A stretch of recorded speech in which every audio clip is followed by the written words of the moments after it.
GRDI stock analysis and predictions in 1 minute time. Watch this short video until the end to gain clarity on whether I'm buying or selling next.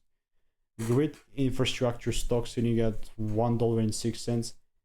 Crazy 98% gains today. I am gonna go to the daily or the weekly chart here, zoom out, and you see where we are. We're right here. I personally myself, I'm just gonna go to the daily chart. This is a crazy pump.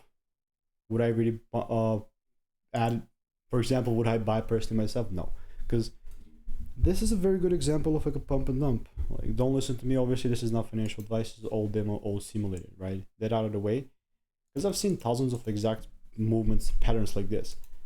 I've seen them all. I've made like 24,000 videos on my YouTube channel like this over the last 4 years.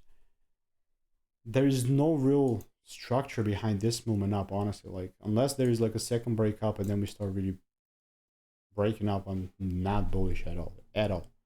Matter of fact, I'm just gonna point this down. All I'm using is my strategy that's previously given me thousands of wins. It's not like I'm in a bullish or a short bull or like a buy or a short here, no. But yeah, if you want to learn the strategy for free, just check out the photos link in the description. I'll see you in the next one.